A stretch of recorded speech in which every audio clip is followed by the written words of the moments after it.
I want to start by extending a very warm welcome to all of you. I haven't had to make too much of an effort because we were registering about 45 degrees Celsius without any effort on that. But before I proceed, I'm going to request my friends from the media, you cannot be blocking and dividing the room into two.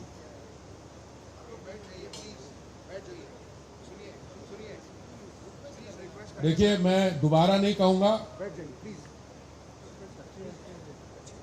We have a very distinguished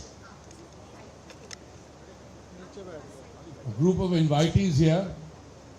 They are distinguished in many ways, and the cameras can remain, but I think the individual camera persons either relocate to the sides or that's it.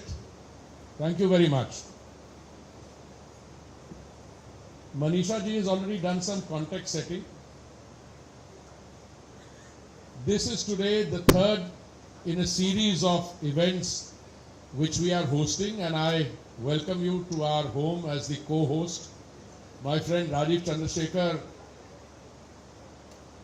has joined me and he will be speaking to you also. But before I invite Rajiv to speak, I just want to make a few points. My submission is that the transformation that is taking place in India, a transformation which is measured in terms of the size of the economy, but more than that, in terms of the technology revolution which is taking place. And most of you present here are either successful, accomplished in some other ways, or you are what I call the youth icons of the new India. So let me start by expressing a heartfelt welcome to all of you. Your role has been instrumental in India becoming the 5th largest economy in the world. I have a namesake who lives in the UK. I don't like to speculate on his age because I think he's growing younger and younger, but he went to the UK many years ago with nothing in his pocket. Today, he's the head of a very big empire. He sent me a message this morning. He says, have you seen the IMF's latest statistics? I had, but I wanted to humor him. I said, no, tell me. He said, India today officially is at 3.95 trillion US dollars, and it is just slightly short of Japan, which is at $4.1 trillion. And he said, we will not find the exchange rates for a little while, but when the exchange rate becomes available. But I'm not merely talking about whom we are inching close to, whom we are going past. The fact of the matter is India is the only one economy in that side which is growing, even at the most conservative estimate, if you were to accept that, at 7% plus. So to make it from the 5th to the 4th and the 3rd largest economy in the world is only a matter of a little time. But it is the quality of the transformation which we are witnessing. A business-friendly environment which has been facilitated by the Modi government. I could name a lot of things which have been done, but I'm not going to take your time because I suspect most of you are even more familiar with them, those things. The PLI scheme, startup emerging from small cities by entrepreneurs from less privileged backgrounds. Would this have been even conceivable 10 years ago?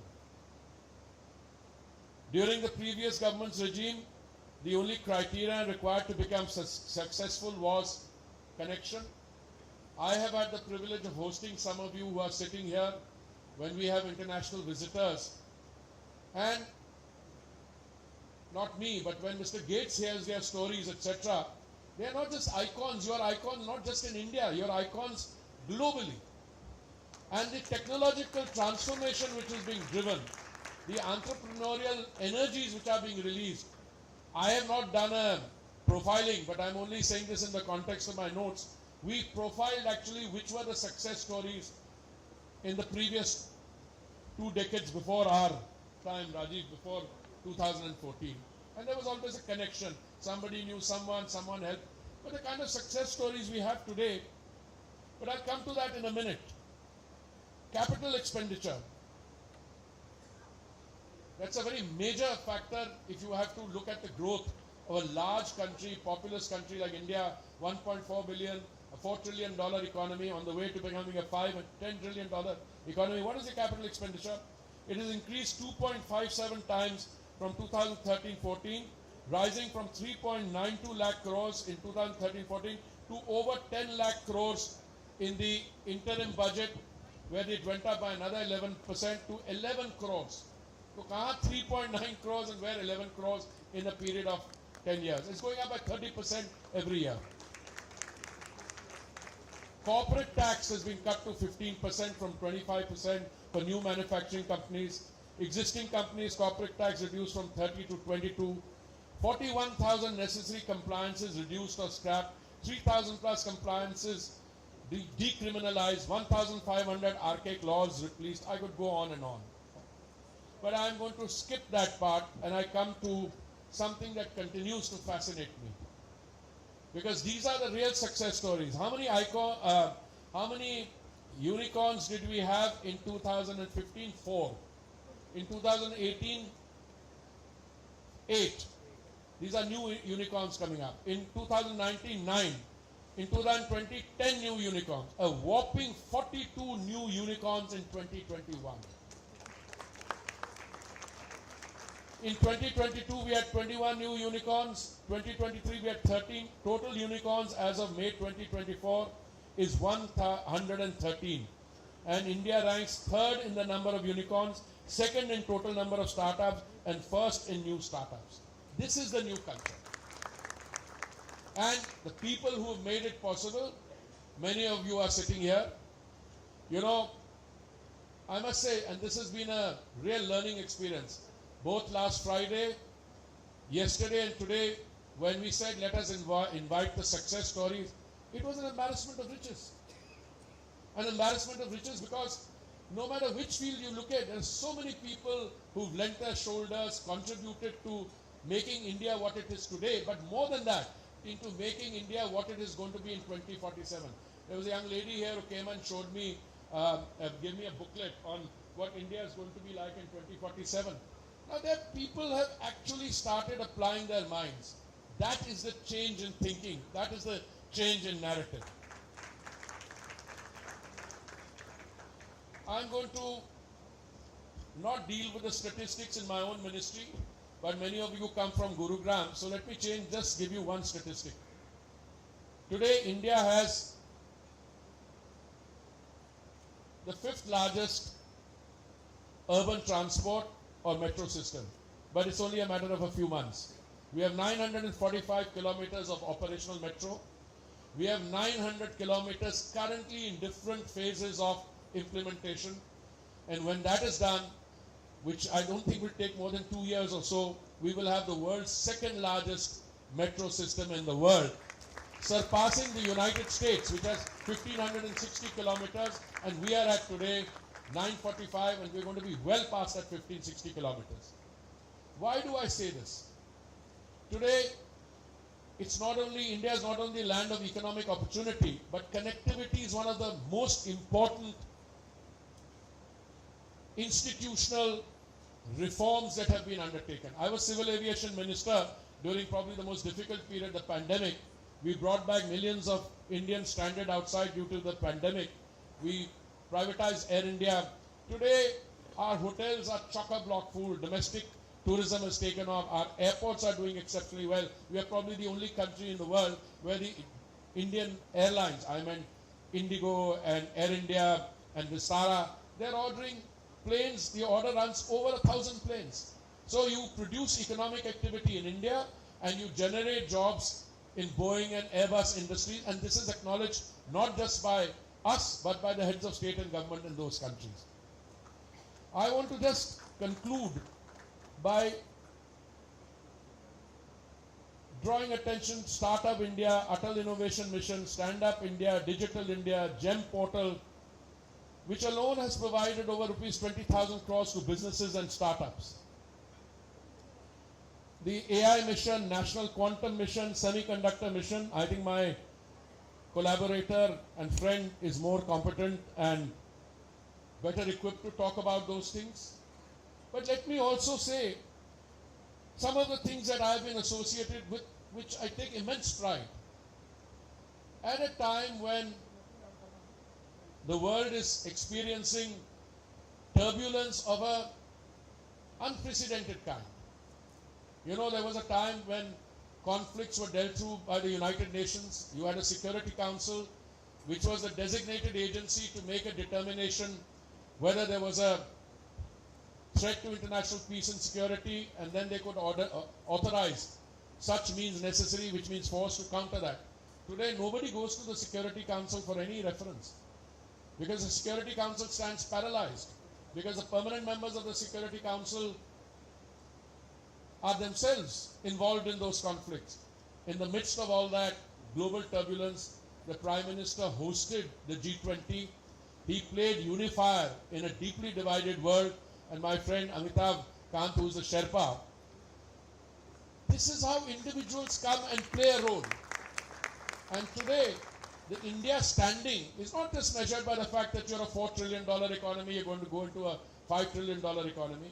It is measured by the fact that there is a buzz, that there is something happening in India in terms of innovation, entrepreneurial initiatives.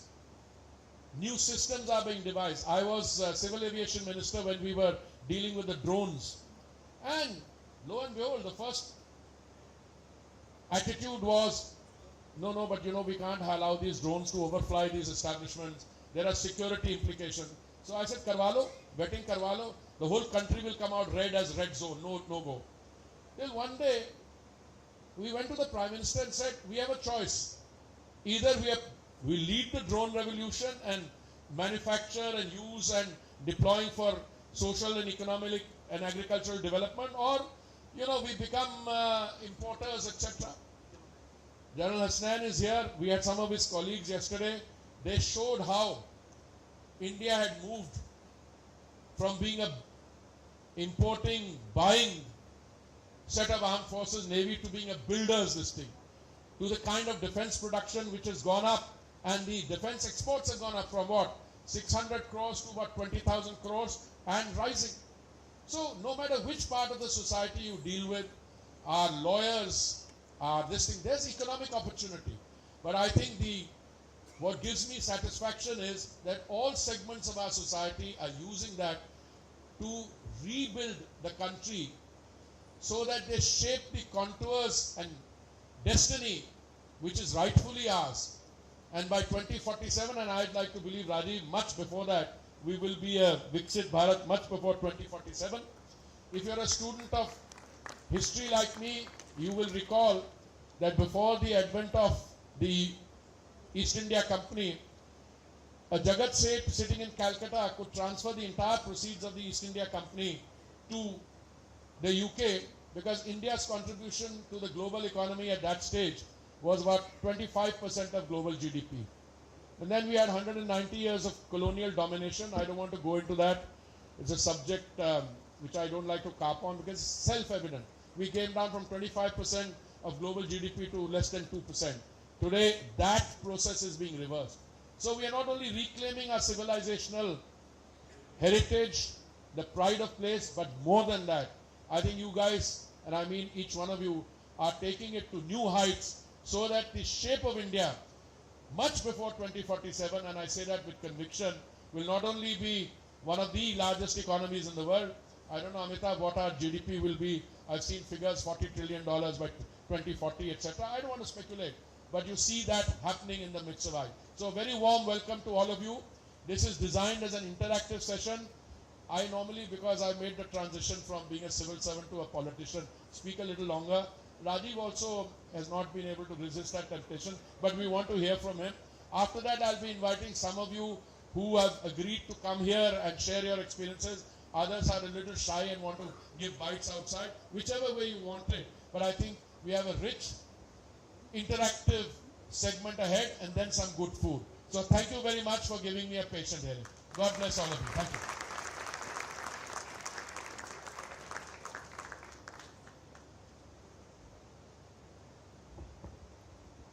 So let me, along with my senior colleague, Hardeep Puri ji, also welcome all of you to this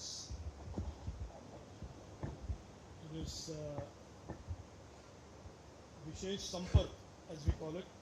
It is our attempt to reach out to people such as yourself and share our thoughts and in turn hear from you as well. Hardeep will obviously put me under some pressure by saying that I shouldn't speak too long. So, so I heard it that way, so I certainly not speak for too long, but I want to speak to you about transformation and what the last 10 years has meant for our country. I have been a few decades around the block. I've spent about 3.5 decades in tech. And I have been through many of the ups and downs and the cycles of the tech ecosystem in India for several years and decades. And I can certainly today tell you with confidence, not because I'm in the Council of Ministers or I'm part of Team Modi, but as far as this audience goes and as far as the technology and innovation ecosystem goes, we are at a point in the history of our nation that has never been like this ever before. This is certainly the most exciting time for anybody in tech, anybody who's even a remote stakeholder in tech, an innovator. This is certainly the most innovative and exciting time for all of us, and I will certainly try and lay out why that is so. You have heard from Hardeep, and you obviously read and you observed that the last 10 years have seen significant transformation in governance of a country that once was described as a dysfunctional democracy, a country that had this was the narrative about India for several decades, and I've been to many so-called international seminars where they bandied about this Indian democracy versus the Chinese system, and kept making the argument that the Chinese system is the only one that would deliver for the people. And we have proved in the last 10 years, Prime Minister Narendra Modi ji has shown emphatically that we can be a democracy and we can be a very, very performing economy at the same time. So governance, economy, national security, infrastructure, you've seen it, you've heard about it, so I will not touch on those topics. But certainly the area of innovation and technology is an area that I would certainly like to talk to you about, what the last 10 years has meant and what I think the next 5 years is going to look like, or the next 10 years are going to look like. 2014, for those of you, many of you were not in tech at that time, we were essentially a digital economy that was about 4% of the GDP. We were essentially the back office to the world, IT, yes, and we were doing a fine job of that, and we had a fairly reasonable set of global franchises and companies that have been built. The last 10 years has seen an expansion of our footprint in the digital economy like never before. And I can safely say today, and I'm sure many of you would agree, that the Indian flag is today planted on almost every segment of the digital innovation economy that today represents innovation and technology around the world.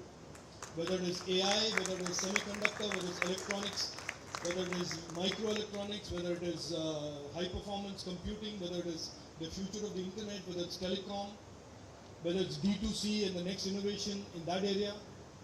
There is an Indian flag, or there are Indian flags planted almost in every segment. And I want at this stage to tell you a small story, an anecdote. Very soon after I was given this opportunity to serve as a minister, our Prime Minister sent me off on a mission to the UK, leading a delegation of 30 startups, not MPs. And some of you are in this audience, and I landed in London, and the High Commissioner received me and said, sir, there are 7 ministers of the British government that want to meet you. And I was frankly taken aback. I thought maybe being a minister gives me this kind of global recognition and fame, and I was pretty chuffed about it. And then as I drove to the hotel, the High Commissioner clarified, no, it's not to meet you, actually it's to meet the startups. So anyway, the next 2 days, the 7 ministers came, met these various startups, the youngsters that I was accompanying. And the last day was a Sunday. We had breakfast with the then Prime Minister Boris Johnson. And these 30 young Indians, absolutely brilliant, inspiring. And about 30 minutes into the breakfast, he took me to the side and he held my hand and said, "What does your Prime Minister Narendra Modi ji feed your youngsters? What is this magic potion that he is feeding them?" So I said, "Nothing. He's not done anything. He's basically empowered them and got the government to step out of the way." And that is, in a lot of ways, the global recognition for Indian innovation and Indian talent that is the normal today. It wasn't the case before that, I can assure you. I've been, like I said, a techie for many, many years, and this was not the case. And now the respect for the global respect for Indian innovation, the global respect for Indian talent, and the global respect for the Indian leadership of all things tech that is bound to come in the coming years is a real new normal. We were 4.5% of GDP in 2014. We are 12% of GDP today, the digital economy, and we will be a fifth of the GDP by 2026-27. The digital economy in India today is growing at 2.8x the regular GDP. This is the contribution of innovation. This is the consequence of the Prime Minister's vision. And early on in 2015, his vision of Digital India that he really doubled down on and said, this is something that we are going to do, not just for improving governance, but to create opportunities for our young Indians and expand our economy. And today, his vision of 2015 has played itself out and is evident for everybody. So a fifth of our economy will be digital economy in 27, by 26-27. We are already the fastest growing digital economy in the world. And certainly it is clear that we are aiming for $1 trillion digital economy by 27-28. We were aiming for that in 26-27, but that has been moved out by a year for many reasons, including the COVID. What is the, and I want to share a couple of other anecdotes of these last 10 years just to share with you. Electronics manufacturing, again a segment that was ignored for many, many years, and in 2014, I don't know how many of you are aware, but certainly Pankaj is aware of this, that almost 80% of our mobile phones consumed in India were imported. And it is one of the fastest growing imports after hydrocarbon and petroleum. And here we are in 2024 today, not just manufacturing almost 100% of all mobile phones consumed in India, but exporting over 110,000 crores of Samsung and Apple phones made in India to the rest of the world. This is another manifestation of the transformation and clearly a result of the PLI, visionary PLI schemes that the Prime Minister has put into place. Manufacturing, Tim Cook, when he came and met me, Apple CEO, he said, the only reason that Apple could ramp up so rapidly from 2021 to 2023 so quickly and diversify their manufacturing from China was the work that the Prime Minister had done for the years leading up to 2020. And that is why today Apple and larger manufacturers like that look at India as a very significant hub in the GVCs that are today fast changing in the post-COVID world. I will quickly end by talking a little bit about the coming 5 years, and I'll give you cues about what the Prime Minister is thinking. In the last budget, he has announced a 1 lakh crore, that is $12 billion, as seed capital into a research and innovation fund. That will go to finance, R&D, finance and invest in the next wave of startups, including in deep tech and AI and things like that. He has announced a 20,000 crore India AI mission, which will include creating the AI compute infrastructure that will be available for the next wave of AI startups in India. He has also announced, before the elections were announced, he has also announced an additional semiconductor plan, which will be in addition to the $10 billion that he announced, which is going to create further catalyze the growth of the semiconductor ecosystem. I'll just end by quickly giving you a broad idea of what the tech economy is going to look like in the coming 5 to 7 years. The Prime Minister is very, very keen to accelerate this even further, invest in this further, both public and private capital to flow into the digital space and the digital economy space. And the areas of focus are clearly electronics and microelectronics, artificial intelligence, telecom, high performance computing, semiconductors, cyber security, the future of the internet, and also things like automotive and EV. So there is a whole vision that our Prime Minister has in terms of taking this whole tech innovation and digital economy forward.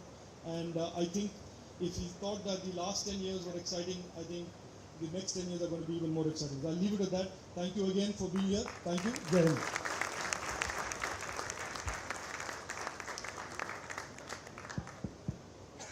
Thank you very much, Rajiv.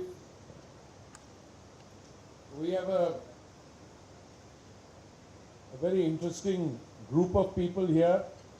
I would like to request those whom I'm going to invite to come here and share with us the essence of your experience and what you would like to see in the next 5 years. I have only one thing to add to what Rajiv and I have said. Let's not take any of this for granted, because the transformation that has been effected between 2014 and today is on a self-generating momentum, but with some mistakes made here and there, it could very easily be reversed also.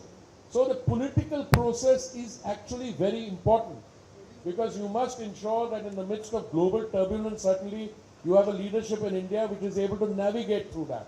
Equally, I don't know what's going to happen to the global economy.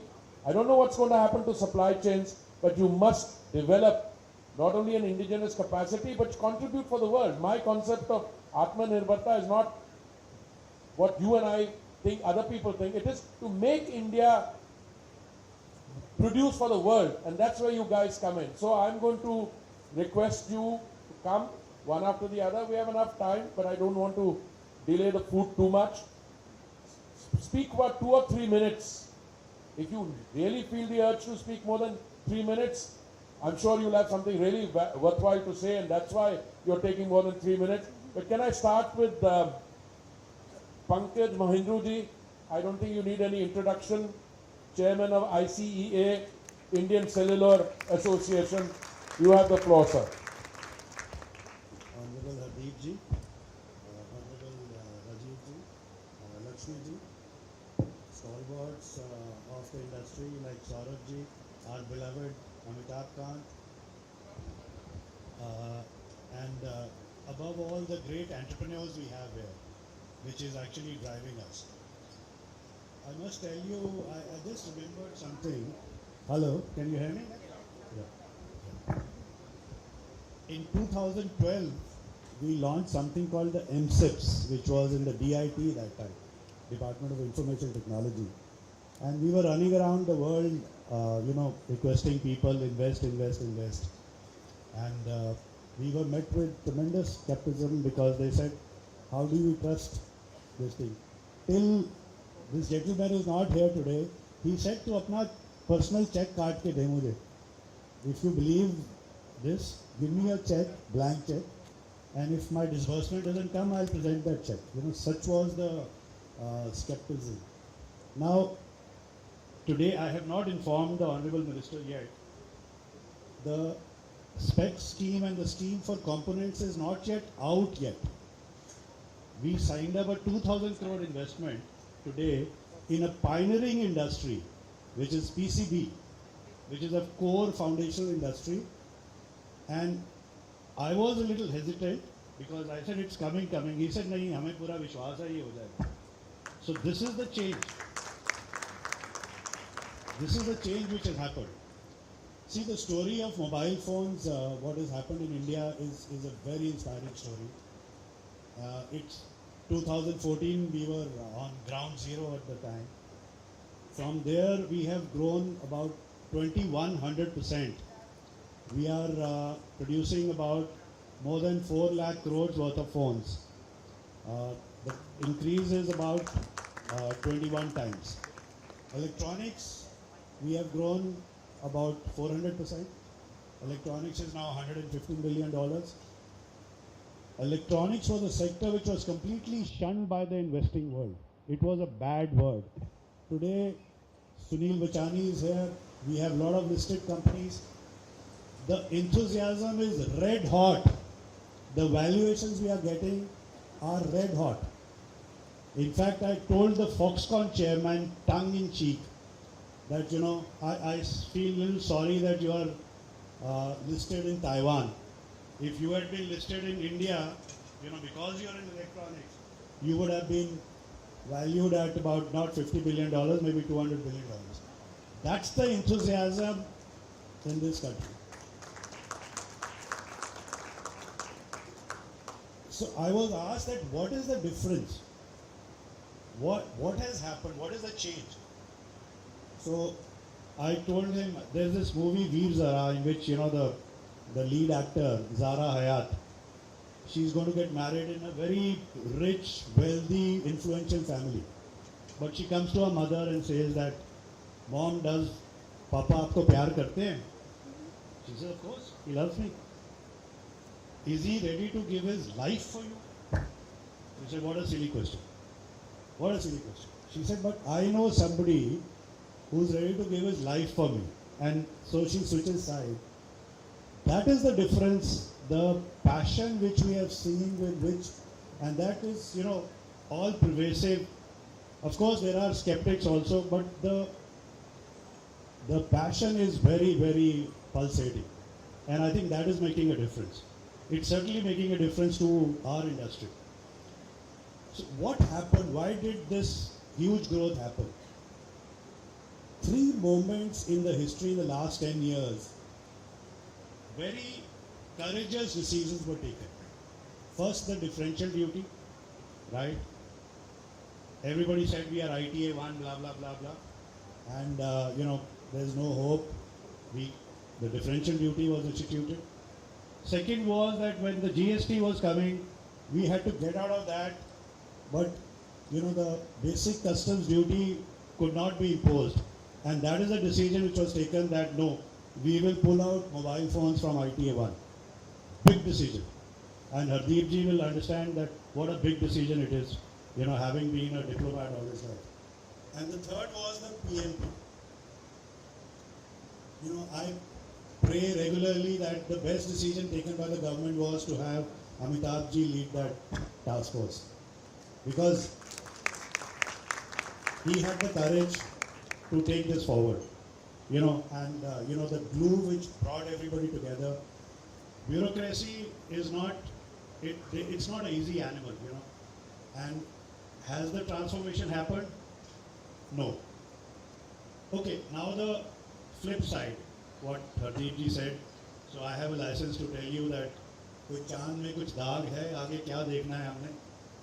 So I think if you see that what are the greatest challenges which we have, I think one is that we have not been able to rein in our enforcement agencies, whether it is GST or DRI or Enforcement Directorate. That is causing a lot of angst. It is hurting our enthusiasm. It is hurting our motivation. So that is something which we need to fix very quickly. The second is our cost of capital. That's a very serious disability. And it is a permanent disability. The third big disability is that China has created an infrastructure where they have a permanent advantage because they kept the digital companies from the rest of the world out, so they built this massive product nation based on what they are able to deliver to their brands based on this. I'll circulate a paper on that, it is a little more detailed. And the fourth is that we've not been able to build Indian champion companies so far. I think that is really important because 10 years back the question was who's manufacturing in India. Now the question is who is not manufacturing in India, right? So the last man standing was Google. We have Google. Is Google there? I see Rajan is there, but is there anybody from Google here? Okay, Srini is not here. So the last man standing was Google. They are on board now. So there's every single manufacturer in the world is manufacturing it.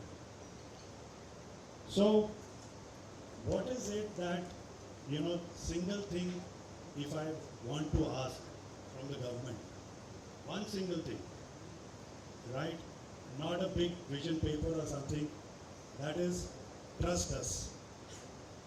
That's all. Thank you, sir. Well, thank you very much. Let me just say that the 4 challenges that you've listed, those are very widely shared. I mean, the cost of capital, it's not tech industry specific. I mean, it's something that would be coming across. Producing champions, etc. Ensuring that the actions of the enforcement, the agencies are circumscribed. I think it's very widely understood. And I have absolutely no doubt that when we start our 3rd term and go ahead, all these things will be looked at. But in many ways, once you have the scale, then the cost of capital becomes a relevant factor. Where it makes sense. I mean, if you look at earlier, tax rates were very high, now we have one of the lowest tax rates. And I think the cost of capital, there are ways of doing it. I'm sure people entrusted with those tasks will address them. But thank you very much. Thank you. Now, Rajan Anandan, I request you to come and say a few words.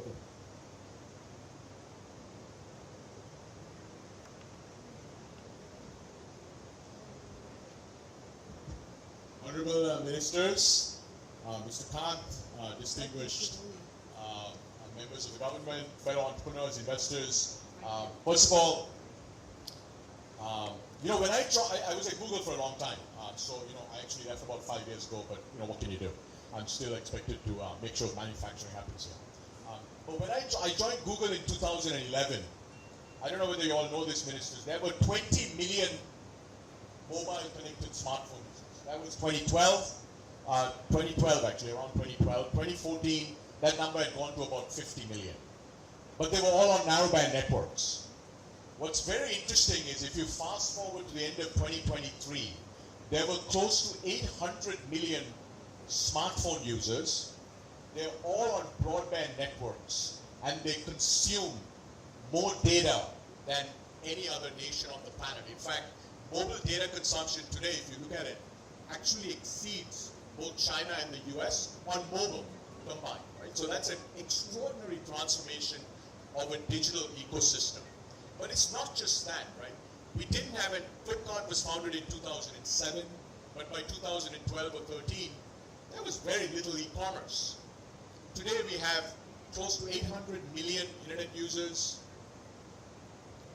250 million Indians buy products online, 350 million Indians pay online, and we have, without question, the most vibrant, in terms of broad-based innovation ecosystem when it comes to digital India. So, ministers, first thing I'd like to say is, when it comes to the digital ecosystem, Viksit Bharat has already arrived, right? We are the most advanced digital ecosystem in the world, and what's missing now is GDP per capita. So as every year goes by, India's GDP per capita goes up, and you'll see that our addressable markets continue to grow. I think the thing that I'm most excited about that's happened over the last few years, many things have happened over the last decade. Both the ministers, the speaker before me spoke about those. But the thing that I'm most excited about is deregulation in specific, very strategic sectors. Space. 10 years ago, there was one space tech startup. Today has 190 space tech startups. If you had asked me if my firm would invest in an Indian space tech company 3 years ago, I would have said no. Today we have a very exciting company that builds satellites, that's building a traffic system in space. Imagine that. Indian founders, launching satellites, launching rockets, building entirely new technologies. Another interesting example, I think Minister Puri talked about, this defense. The number one focus sector that we have as a firm in our early stage business right now is defense. We want to find Indian entrepreneurs who are building for defense. And the list goes on. Sector after sector, we've seen regulatory changes that have really spurred innovation at scale that we haven't seen before. As we go forward over the next 5 years, ministers and all of you in government, we only had one ask. Today, India's R&D spend as a percentage of GDP is 0.7%. China is at 2.5% percentage of GDP, and the US is at 3.5%. It's absolutely fantastic that we have a 1 lakh crore budget to actually promote investments in R&D in sectors like deep tech sectors. But the reality is 0.7% on 3.9 trillion is $25 billion. What we really need by 2030 is 10x that amount. Now we realize that 10xing in 5 or 6 years is a very, very difficult thing. But as we go into the next 5 years, what we're really hopeful is that we'll continue to invest in R&D, which really long term, as we think about how do we get India to be the most innovative, the most entrepreneurial nation on the planet, it's really going to boil down to R&D. Thank you. I think you've been very polite also. One is that you have a 0.7% R&D on a $3.9 trillion economy. The other guy has got 2.1% or 2.2% on a $19 trillion economy, and 2.5% on a $19 trillion. And the other guy, who's number one, has 3.some% on a $23 trillion economy. So it's the 10x is absolutely necessary. But counter question, R&D has to come from, I keep telling my oil marketing companies, which are now producing 19% of the revenue of the country because of the, particular situation, everyone should come in, private sector, public sector. That's when the R&D cake goes up. But I think you're absolutely on target. And it's not just that we have to do it, I think it's going to happen. Because your success story now on the $25 billion talk now is what will propel and incentivize that exit. Thank you very much. I just want to add one more thing, Rajan. The $12 billion is seed capital. If you read the budget, it is not the capital, it is seed capital. So the idea that Prime Minister has is that 12 billion would effectively mean 100 billion through a combination of other investors and other forms of funding. So this is seed capital, it is not the absolute capital. May I invite Varun Alag of Mama Earth, please?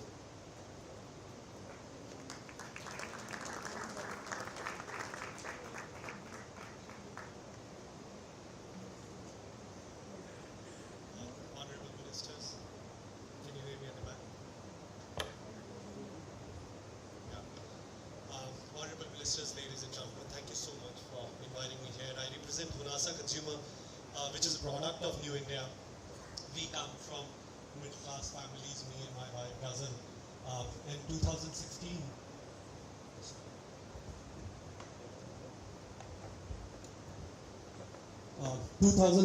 was the year when Startup India was started, and that's the year when we quit our jobs and decided to start this company.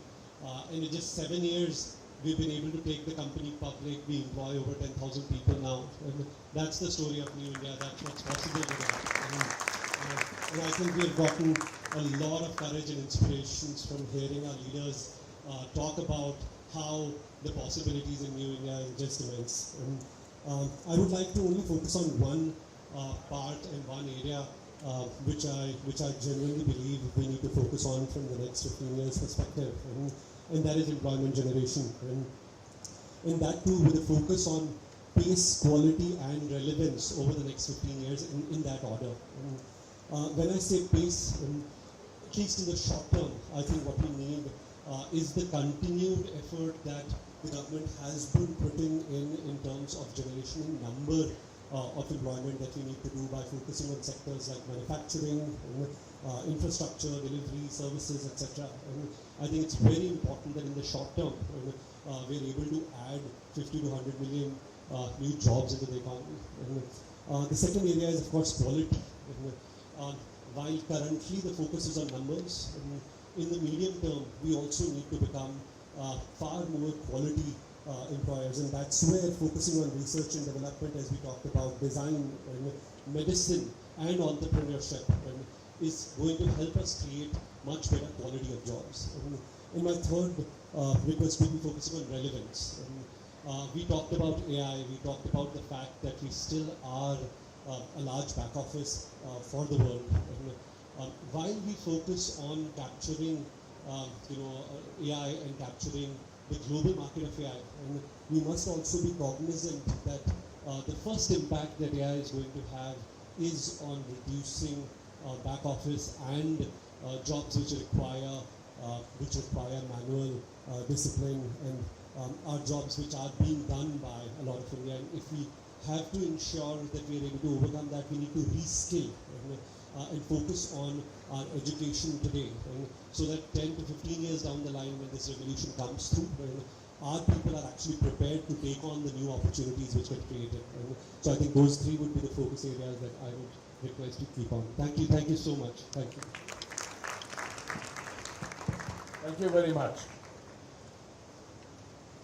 May I invite Abhiraj Bahl, founder of Urban Company.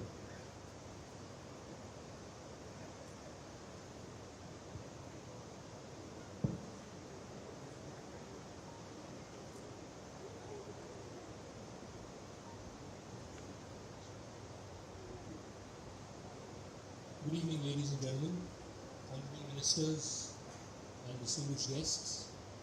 My name is Abhiraj Bhal. I'm the founder of Urban Company. This is a company that I started with my co-founder Varun from our living room in 2014.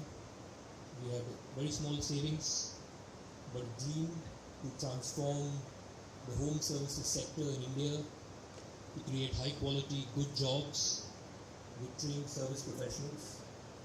And today we have over 57,000 high quality and trained service professionals across 62 cities in the country. And every second of the day, some service professional is ringing a bell and entering a consumer's home to deliver a reliable service. I want to share two anecdotes along the way where we've been supported extensively by the government. In 2016, when we were still a small and fledgling startup, the then Minister of Skill and Entrepreneurship invited me over to his office. I was a bit surprised, and I went there, and he said, "I've studied your model. Tell me what is needed to supercharge and scale it up rapidly." I said, "Sir, we're investing heavily in training and quality, but somehow the consumer trust in welcoming a stranger home is still missing." He said, "Don't worry about it. In the next 30 days, if what you're saying is true and you are indeed investing in this training and quality control, we will sign an MOU with you, which is all encompassing, and every service professional on your platform will get an NSDC certification as best in class, and you can put this certification on the app for all consumers to see." As it stands today, all 57,000 service professionals are NSDC certified best in class. They wear the Skill India logo on their t-shirts, and you can see their certificate on the app, which also comes with an insurance. I've also had the privilege of working with several of our colleagues here, along with Minister Piyush Goyal as part of the National Startup Advisory Council. We've had several sessions which go into details of each point, including how do we raise more domestic capital, how do we thrive incubators in the country, etc. And often, those meetings which are scheduled for a couple of hours go late into the night. Many of us are tired, but the minister is never tired. And eventually we have to request him that it's time for us to go home because our spouses are waiting. So I think there's an energy and a zeal in the last 10 years that we've seen, which will only unlock India's potential in the coming 10 years. For the next 5 years, my humble submission would be the government is on a fast-track mission of infrastructure development and reforms that should continue, and I am sure India's potential will be unlocked. Thank you very much, Jay. Thank you. Can I invite Sunil Vachani, Chairman of Dixon Technologies, and the company that I say is the future Foxconn. Thank you, Honorable Ministers, Amitabh Kanji, ladies and gentlemen. Just to quickly introduce myself, I'm the Executive Chairman of Dixon Technologies. Dixon, as some of you might know, is one of the largest electronic manufacturing services company in the country, and we manufacture many products like mobile phones, televisions, telecom products, lighting, and many others. And I think there is no doubt in my mind, that this industry, the country, and our company has come a very, very long way. I think the Honorable Minister already talked about this. Remembering a time when we imported almost all the mobile phones that were sold in the country.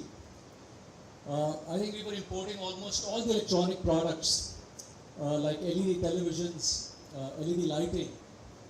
And you look at 10 years, you look at now, Honorable Minister already talked about it, that probably is the first time in the history that a country has produced almost $100 billion worth of electronic products. Not only that, the category of electronics and mobile phones is the 5th largest category of exports. Honorable Minister, the Josh is so high now that we are looking at almost $100 billion worth of exports of mobile phones alone happening from the country. And, I remember someone just asking me recently that what really happened, what was the big change that brought about this massive transformation. So I think there is no doubt in our minds that this was definitely thanks to the very proactive policies of the Government of India, especially our ministry led by our Honorable Dynamic Minister, Shri Chandrasekhar. It was also the huge focus on ease of doing business, and which was personally championed by Shri Amitabh Kanji. But I think the biggest change, according to me, that has happened is the change in the mindset of Indian entrepreneurs. And this happened because of the call that our Honorable Prime Minister gave almost 10 years back, that let's make in India. Let's make India the next hub for manufacturing for the world. And I think this is the biggest change that has happened. So thank you, Honorable Prime Minister, for that. So going forward, you asked for certain suggestions. There has been a lot of talk about, mobile phone manufacturing. That are we really doing manufacturing? What's the value addition in the country? Of course, we know that the value addition is still low. It's only about 20%. But I'm very happy to tell you that if you look at other product categories like LED lighting, televisions, and some other products, the value addition in the country is almost as high as 75%. So, sir, I think one of the priorities, if I may suggest, definitely should be the creation of a robust and strong component ecosystem, maybe a PLI or a combined specs scheme for the component ecosystem, and finally, maybe a call from the Honorable Prime Minister to make India now a products nation, where we not only make our products in India, but we design the products in India. And so today I remember the words of the famous poet Victor Hugo, who said that no power on earth can change an idea that has come, whose time has come. And I think this is India's time, and as our Honorable Prime Minister also said, yahi samay hai, sahi samay aur apna samay. So let's all come together and make India the next hub for manufacturing for the world. Thank you so much.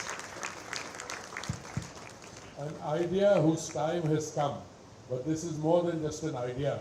This is a nation of 1.4 billion, and that technology transformation is what is catapulting. Thank you very much. May I invite Vikant Pitti, Ease My Trip. Thank you.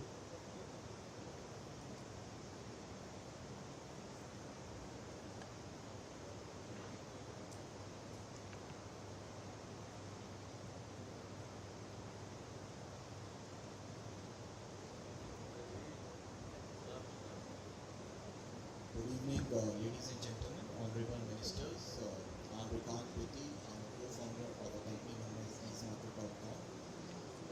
We come from a very humble background. I started easemarket at the age of 16 years along with my brothers.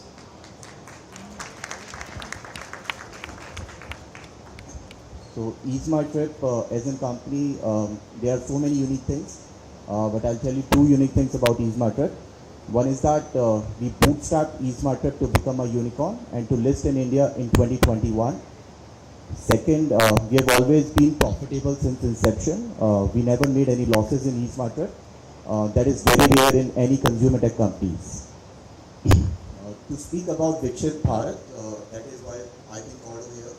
I think specifically it's more like that I've been preaching to the choir because you guys would know everything. But still, I will try my best to speak about it, and I'll present you one very important and very good statistics about it. Back in year 2005, there were 70,000 millennials in India, and it was predicted at that time that India is going to have 250,000 millennials. But as you know that in year 2021, India had 760,000 millennials. So I believe that the adoption of technology and the public infrastructure being laid by the government has made that kind of change, and that is something which has happened with EaseMarket also, because in 2015 EaseMarket was more focusing on doing the business with the corporates and also with the travel agents and the tour operators. But after 2015, EaseMarket has started working with the direct consumers, so because of the digital infrastructure and the digital India initiatives which is being launched by the government. So I would really, I'm very much thankful to the government for that particular initiative. Thank you so much. Thank you so much. May I invite Gaurav, Technical Guruji, to come up and speak, please?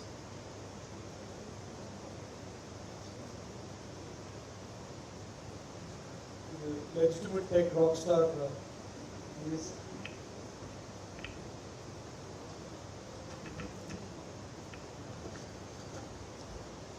Good evening, everyone, honorable ministers. Thanks for this opportunity. To be honest, I believe I am the youngest in the room, and I would not count myself as an innovator or as someone who has a startup, but I would definitely say that I am an IT professional and I consider myself intellectual as well. For me to share my experience over the last few years about how India has transformed as a nation, I would say I have a few stories to share. I still remember it was 1st of July 2015 when Honorable PM Sir announced the Digital India thing. And it clearly clicked that, yeah, this is the time that India is going to transform. At that time, I had just completed my master's from Mechatronics. And the idea was that why not I share some of my knowledge to the masses in India. Following that, I started this journey of social media in the month of October. And today, combined, I have a following of over 35 million in the entire country. Now it clearly shows the kind of people that we have in the country. People are interested in technology. As a youngster, as someone who is a grown-up, we are clearly witnessing that everyone would want to associate themselves in the field of tech. 2015, Digital India se just pehle 2014, we also had Make in India. And I have been visiting all these smartphone factories, pan-India, all the time. And what makes me happy is not just the fact that India right now is world's second largest producer in terms of smartphones, but India also happens to be the second largest consumer as well. We all have seen how the changes happened over the past few years, wherein everyone today is having a smartphone, as Rajendra said, and not just a smartphone, but a smartphone which is connected to a very fast internet. For example, Digital India, as you say, the lifestyle of people has changed completely, because in the past, for example, everything you would go out, like today, anyone with just a smartphone can avail so many services from the government, can enjoy a better digital lifestyle, could be maybe using DigiLocker or DigiYatra. And combined all these things, I have seen the country transform. UPI has been a game changer, and I still remember there was a time when someone very learned said that who's going to use digital payments? क्या ठेले वाले के पास में digital payments कर सकते हैं क्या? I mean, today for a fact, I am really proud to say that India does the most amount of digital payments globally, and it's by a long margin. Not just India, countries like Bhutan, Sri Lanka, Malaysia, Mauritius, Singapore, UAE, they all have adopted the UPI. Just a couple of months ago, I was in Paris, and I just felt like, okay, I just visited the Eiffel Tower. For that visit, I bought the ticket using UPI just by scanning a QR code. That's the power of UPI. So over the years, we have seen so many developments and how like someone who was not in the rankings in terms of tech, you'd say global scale big. But today, we are either the leaders or just closely following them. It clearly shows the kind of transformation we are experiencing right now as a country. So going forward, I would just request a couple of things that we should really focus on including STEM and the digital literacy from an early age for all the students, not just in the metro cities but also in the villages. It's not just on the government side. I would request all of you, like in your families, in your neighbors, if we just enable these young minds from the early age, they would be well equipped. Because as I just share a line with you, just last week I was at the Google headquarters and I met Mr. Sundar Pichai, and he said India is well positioned to shape the future of AI. That's coming from Sundar Pichai. So it's clearly evidently times to come, next 5 years, next 10 years, we'll even dominate in this space. But if we enable the people of India, the young kids of India, like very well equipping them right from the beginning, we would really ensure that we definitely achieve the vision towards Viksit Bharat by the year 2047. And as PM sir said, it's 24/7 for 2047, so we all need to work round the clock. Thank you. Jai Hind. Thank you very much. While I was listening to these fascinating experience sharing, what struck me is that here we are talking about innovation, entrepreneurial breakthroughs, wealth creation, but you have to sustain that. And I said, don't take anything for granted, because there are alternate, models out there which talk in terms of, redistribution, inheritance tax, etc. So, if you were in a non-democratic thing where the decision making was absolutely, you were sure it was, but you're a democracy. And somehow the other alternative also appeals to some people. Say, अरे वो बनाएगा तो वो Mr. Bachani पर वो हमारे लिए बना रहा है, नहीं redistribute. But let him create. I mean, you talked about per capita, you talked about GDP. Once you take it up, you can take it up. But you have to bring tax rates down for that. You have to incentivize innovation. I mean, our friend here talked about 10x of R&D. Absolutely. And unless that is sustained, you will never be able to reclaim your rightful position. I just thought, because I was listening to a large number of people, but be acutely conscious that there is somewhere lurking in the back the other narrative also. I just want to respond because Gaurav, you spoke. I have a healthy respect for influencers by and large, generally. Because there are bad influences as well. So I by and large have a good healthy respect for them. But one of the moments when I realized the power of influencers was that when I was on a trip on a pravas to Indore, and the driver turned around and looked at me and said, "Sir, ये जो आप semiconductor में कर रहे हैं ना, बहुत अच्छा कर रहे हैं प्रधानमंत्री." I said, "अरे, how do you know about semiconductor?" मैंने YouTube में वीडियो देखा, टेक्निकल गुरुजी एक्सप्लेन कर रहे थे सेमीकंडक्टर क्या चीज़ है. So all of the articulation that we do is very finally, there's a great deal of help that people like you do. Thank you, Gaurav. No, I like that by and large, but we are all talking about the positive guys. There are some guys that are also trying to influence the the negative narrative, but you didn't mean those guys. Those are the ones I'm excluding. May I invite Rohan Verma, Map My India, Mapples, share some thoughts. Thank you. Good evening, everybody. Thank you, Mr. Sir, Nadeep Sir, Rajiv Sir, for having me. It's a privilege for us at Mapma India to be here. We're a product in the last few years. I mean, the company was started by my parents 30 years ago, so they were working hard for fairly long. It's been 20 years for me since I was 19. It's also decently long, but the last 4 years, what this government has done has just unlocked the opportunity in our space of maths and geospatial. And not just for us as a company, but as a country. It's clearly Prime Minister Modi's vision for what maps and geospatial can do. He did this in Gujarat, and he knows what it can do for India. And so in 1 year, 2021, opening maps, geospatial, space, and drone, I think he unlocked this trinity of technologies that can take the country into a different orbit. And I remember all the pain that we used to go to with the police at our doorstep saying, we'll shut down and take your servers. I cried at the shoulders of Amitabh Khan sir multiple times during COVID time, and he was the one saying, no, do not shut shop. When the policy came, we were all relieved, and then Rajiv sir gave the inspiration that focus on Atmanirbhar Bharat, focus on digital India. I think clearly we can say that MapMyIndia is a product of this government forward view on technology and on policy, enabling us to serve the country. I'll just say one thing, sir, as an ask for next 5 years. Like you said, nothing can be taken for granted. So we really wish for continuity the way things have been going. We want to see much more of that. We are part of this. But even East India Company may not be here physically, but Digital East India Company is still here. So we really want to see the government enable Indian companies to do the same in the next 5 years to enable India's growth indigenously, and wish for that. Thank you.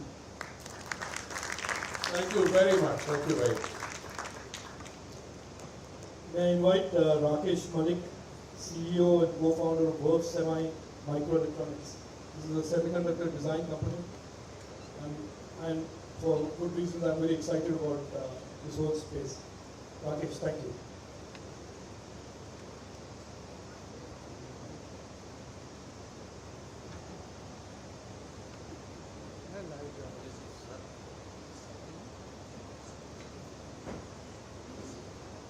Thank you, sir. Thank you, audience. Let me tell you about my company and my journey. I'm a semiconductor person. So what sir is talking about is the same subject. I tell you an interesting story. 10 years before, people used to know what is semiconductor. Now they know. So I used to say, what do you do? I do chips. I do ICs. So say, potato chips. Okay, fine. All right. So now it is well known. We know very well that how much deficit we have in terms of import of ICs or semiconductors, which is $24 billion. It's going to go to $100 billion. We have to cut down. So we have to produce our own design in India, and I'm happy to say that Verve Semi was started in 2017. We have approximately 25 chips, which we developed completely in India. And why it is important to develop these kind of chips in India is because one is security, because those chips have to be secured. Second is to have deficit positive. We have to have export positive for these kind of things. I'm carrying some of the chips done by us. It's almost 10 chips in various applications, starting from metering to various kind of applications here. So, almost 10 chips are here. So these chips were completely done by us. Some of them are for metering business, so which is very crucial business for India, because metering, there is hacking, there is malware which is coming from abroad, from China or from anywhere else. So those kind of security is there. We are also helping some of the government organizations to develop chip for space. So this is one area that we have ventured into it, and there we require really the security for our country. So we are going ahead, and I would like to praise our government for introducing various schemes, especially there are schemes like PLI, DLI scheme, design link incentive, product link incentive. Those are the schemes which will make us in the faster path. So I see a lot of change in the last 5 years. Thank you sir, and thank you for calling me here. So with this note, I would like to say that we have to go for Atmanirbhar Bharat, and we have to go ahead with making chips from India, and not only for India but also for exporting to world. Thank you so much. Thank you very much. I find this truly inspirational. But you know, we've been getting a lot of you cutting edge rocket science, rock stars in this field. I'm now going to invite somebody who has had a distinguished career, highly decorated person in the Armed Forces, General Atta Hasnan, to come and speak to us a little bit about the transformation in thinking in technology, armed forces, moving from being a buyer's armed forces to a producer's, some of those things. General Saab, you have the floor. Thank you, sir. Thank you very much. Can you hear me at the back? Okay, thank you so much. Honorable Ministers, Lakshmi ji, Amitabh ji, for the rest of the audience, I am neither an innovator, nor an intellectual, nor an IT professional. I'm a soldier. You know what I mean? Yeah. Let me talk to you about a domain which no one here is qualified to talk about. Let me make you recall, in the year 1999, the state of Odisha was hit by a major cyclone. Do you recall how many fatalities there were? 10,000 people died. 10,000 people died. Last year, on around the 3rd of June, a similar cyclone hit the state of Gujarat, the coastline there. Would you hazard a guess what were the fatalities? 0. Not one fatality. Why did it happen? Do you know that this current government developed a technology called the Common Alerting Protocol? Sometimes you receive messages in your phone and you don't realize where they're coming from. We generated 32 million messages to the public in Gujarat. 32 million messages telling them where exactly the cyclone is going to hit, where will be the landfall, and therefore what precautions they should take. And because of that, not a single life was lost. This technology was developed in the last 3 years under a program called the Common Alerting Protocol. In the near future, as we go along, you're going to find these kind of alerts coming to you regularly. Sometimes you get them late because there's a queuing up of SMSs, but as we go along, you will find something called a cell broadcast which will come to you regularly. Why I'm telling you this is, ladies and gentlemen, you may keep progressing, India may keep progressing, but climate change is going to affect you. Right? Climate change is there, it's a part of national security, and it will hit you very badly. You have to be preparing yourself all the time to make sure of that. On the same breath, since I am the member of the National Disaster Management Authority, let me tell you what you need to be aware of as far as disasters is concerned, because it can set you back in your businesses, in your progress and everything if you don't cater for disasters. Please look up on the website, on the NDMA website, or just Google it. Look up the Prime Minister's 10-point program. The 10-point program, which is now a mantra around the world on disaster management. This is something which our Prime Minister has given the nation. And as a result of that, what happened last year? When an earthquake struck Turkey, which was the first nation of the world which reached Turkey with this rescue effort? It is none other than India. Our field ambulance hospital, the parachute field ambulance hospital from Agra, our NDRF were there. And you would be happy to know they didn't even have to ask for diesel and petrol from the Turkish government. The ladies sitting here in the audience, you should know that as a part of the 10-point program, there's one simple point, that in disaster, gender sensitivity is one of the most important things. And do you know that when our rescue effort went to Turkey, 6 lady doctors accompanied the hospital which went there. The maximum maximum number of people who were treated was by India. So I thought this is a domain which you may not know about, but if we have made huge strides, India has made huge strides in this, and with Amitabh ji sitting here, let me just tell you, as a part of the G20 process, we had 12 verticals, but we introduced the 13th vertical in India on disaster risk resilience. 3 meetings were held here under his leadership at this time. And we have become now in the world considered as the leaders in the issues of disaster risk financing, particularly. We have a huge quantum of money which has been given by the 15th Finance Commission primarily for mitigation of disasters. And since the Honorable Minister insisted that I speak about defense infrastructure, let me tell you as a last bit. In 2014, when the government came, there was a common understanding that India needed 150,000 to 200,000 crores to modernize its armed forces. We did not have the means to buy this from within the country. All this 200,000 crores would have gone outside the country. That's when the program of Atmanirbharta started. Make in India started. And today you'll be happy to know that out of the 150,000 crore rupees which is there deployable for purchase of modern equipment for modernization, this year's budget, 75% of that, almost 100,000 crores, is devoted purely for purchase from within India.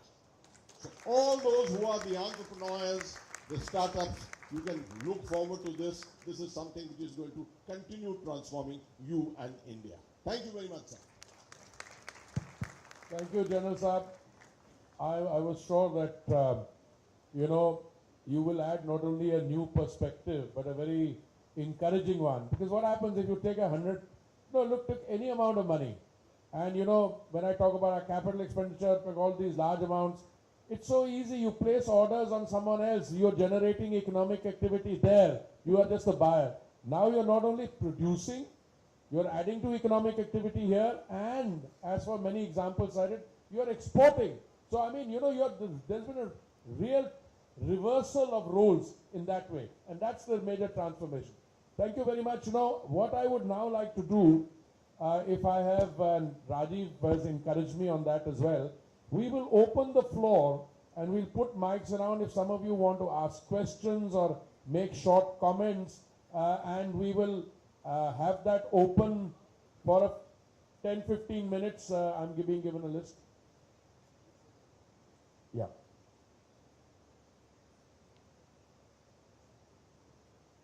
Would you like to speak from there or here? Now, can I believe we already have generated some interest. May I invite Shri R. Ramakrishnan ji, co-founder and chairman of Inverse AI. Ye le down.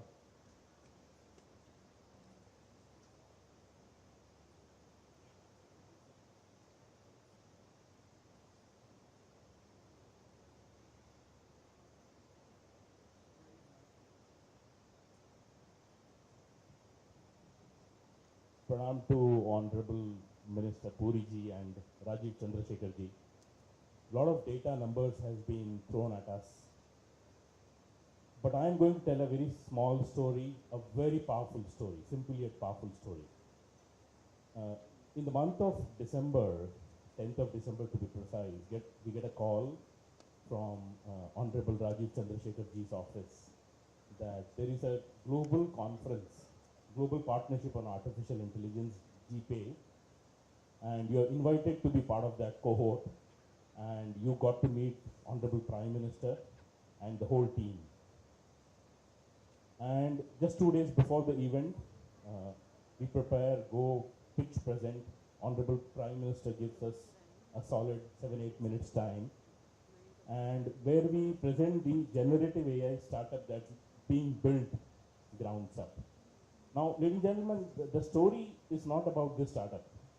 The story is about the founders of the startup.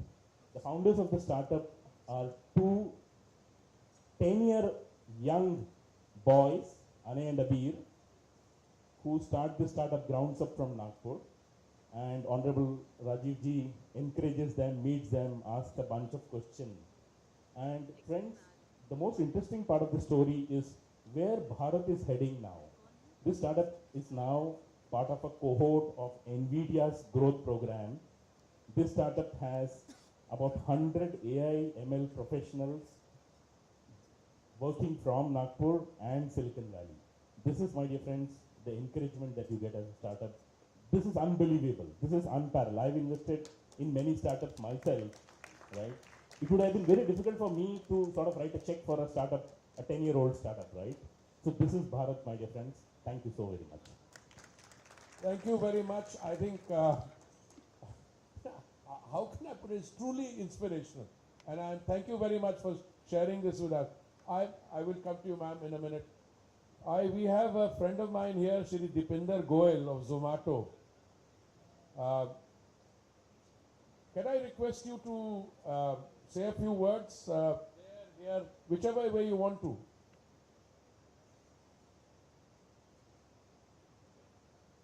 You all know this gentleman. I don't think he needs any introduction. Thank you, sir. I'm being I am being put on the spot, but No, you're not being put on the spot. The spotlight is on you, but you have the whole. So I would say that I started Zomato 16 years ago in 2008, and my dad at that time told me, "Janta hai tera baap kaun hai?" And his point was that you can't do a startup, right? And so I come from a small town in Punjab. That's the background. But over the last 16 years, I think a lot has changed, especially over the last 7, 8, 10 years as well. As Rajiv ji said, the government has really gotten out of the way, and thank you so much for that. And I hope that actually continues in good ways going forward. Thank you. And as I said, the best is yet to come. So, would you give a mic there to her, or would you like to?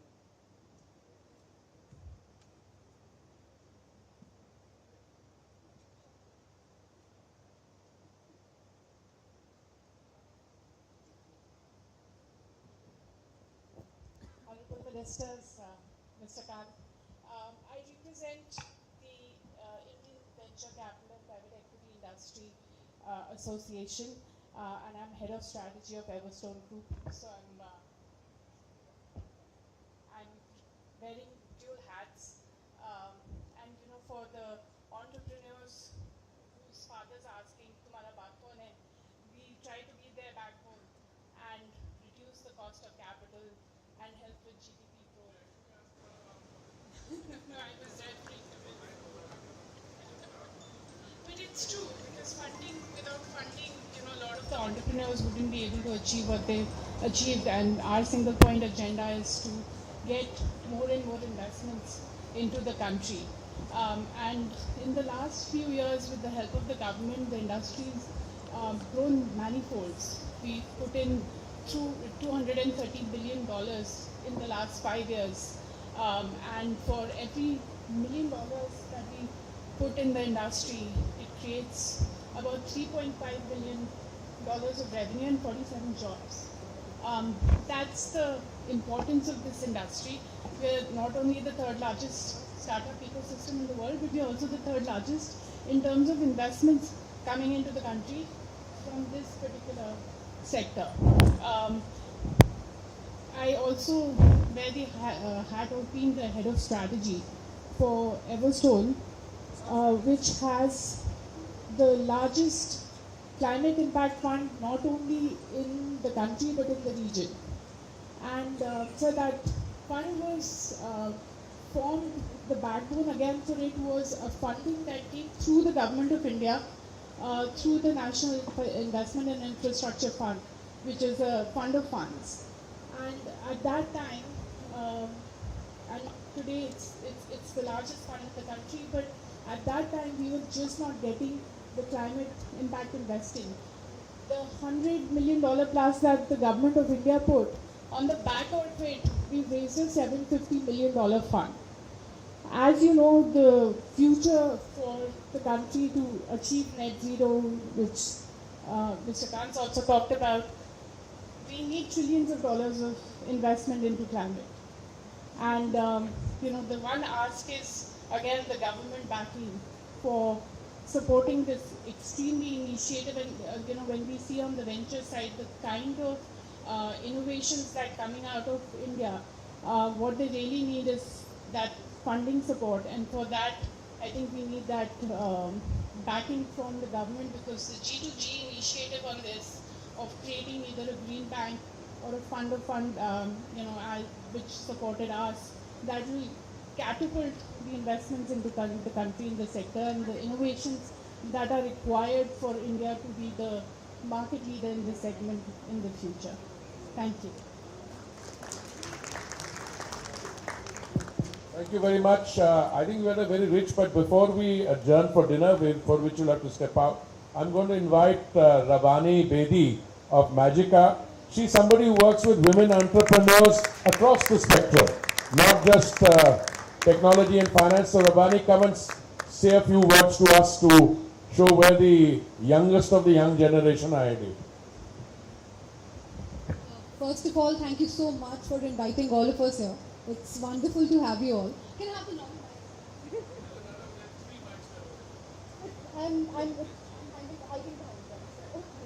Thank you so much for inviting me here. It's an absolute pleasure. Thank you, sir. Thank you so much to both of you at Lakshmi ma'am. I'm a simple girl who works with my mother, and we have a platform where we support women MSMEs. And just by the testimony of my mother's hard work and sheer determination, in 2019, we had around 8,900 odd women MSMEs associated with us. And due to the government's initiative, at the moment we have 1.57 lakh women MSMEs associated, just in a matter of 5 years. And this is all because of the government's initiatives, Viksit Bharat scheme, Make in India, and the proud face that we have of all these MSMEs that we have. I can see my members cheering for me at the back and recording me. So girls, more power to you all. My journey, my success is in their success. So all the Magica members, if we can have a huge round of applause for all of us and all the women who are trying to pave the way. Thank you so much, sir.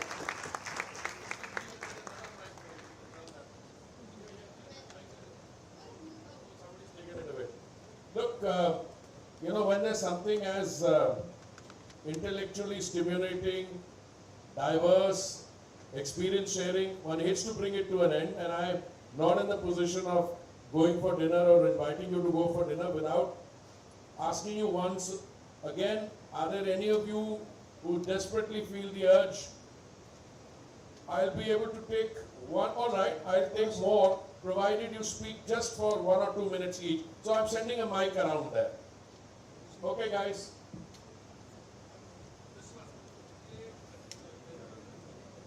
Yeah.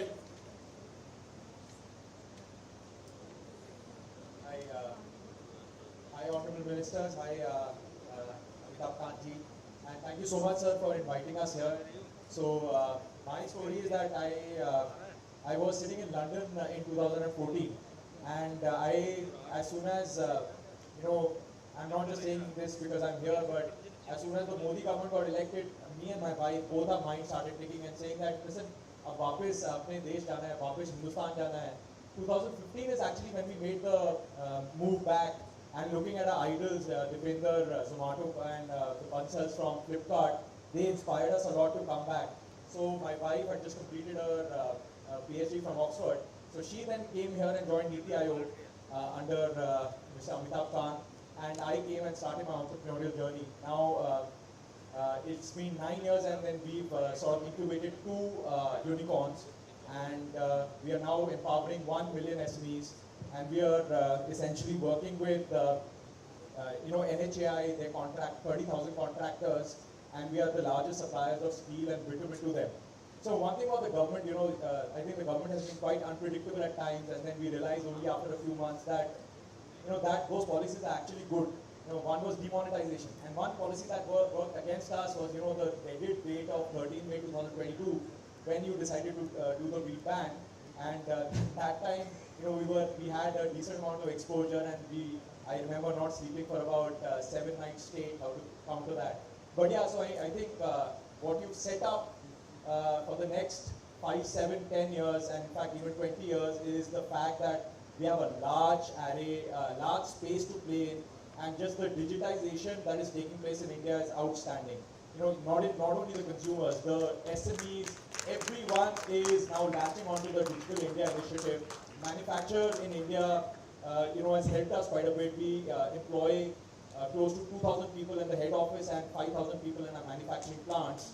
So so manufacturing in India has been a great boom for us, and we are actually exporting a decent amount to the global countries as well. So thank you so much for that. No, thank you very much. And this is just the beginning. The lady here, the lady in the sari here. No, that's just the beginning. So I mean, I know what the state of being in the UK is just now. So I don't want to say more of that. I think many more people are going to come this way. So if you want to give a bite to all of you, that applies to all of you. There are many channels here. There are many agencies here. They'd be happy to take your bite outside with the selfie or otherwise, because I think this kind of experience sharing then gets widely disseminated. Ma'am, you have the floor. Thank you, sir, and thank you for giving me this opportunity. I'm only here because of my husband, who is an ex-army officer and is now heading manufacturing and association for the IT industry. And I generally work with the war widows, war orphans, and ex-servicemen. My only ask here for everyone present here in the audience and the honorable ministers is, as the sir said, कि क्या कोई है जो आपके लिए जान दे सकता है? Yes, ex-servicemen. Because on one of my tweets, somebody mentioned, what do soldiers do? They just live off their pensions and work as security guards. And that had hit me very, very badly. So please be more open to ex-servicemen, and they'll be the one giving their chance. Thank you very much, ma'am. I can share a personal experience. When I finished with 39 years in the government, and I thought I was now going to become an entrepreneur, for a while I actually nearly set up a portal where I wanted to employ ex-servicemen, because they retire very young and they have fantastic experience, engineering skill, basic work, that is required in keeping an urban space. And I put together a team also, I spent some money also, but lo and behold, then I moved from bureaucracy into this other profession. So I'm sure we'll be happy to put our heads together to work on some of those ideas. Thank you very much. Yes, please. Identify yourself also, please. I'm Neha Rai, Namaste, good evening. I lead strategy for Hewlett Packard Enterprises. We recently announced our Make in India plans, and we've started rolling out the first global manufacturer for servers in India. And I would want to share my personal experience on how these dialogues have helped, and I think that's what differentiates it. Our global leadership was always iffy around making in India. The Honorable Minister of National actually took the time, met our global CEO in the US headquarters, and convinced him that the world is coming to India, what's stopping? So that's what made the clicked it for us. Obviously, the PLI 2.0, the regular dialogue that we had with the government. This is something that we should continue, and I look forward to the next 5 years. Thank you very much, ma'am. I'm going to take just one or two more, the gentleman here, and then all of you will have an opportunity to give bites to them, and that will go out on social media also. Please. Honorable Ministers and distinguished guests, I would just like to share my story with you. I represent a company called Sahasra Group of Companies. Sahasra means, it's a Sanskrit word, means millennium. So we started this company in 2000. For the first 10, 12, 14 years, we continued to remain small. But when the new government came in, the Modi government came in, we suddenly saw that there was a change, a visible change in the approach of the government. And from, everybody is together that we will continue to remain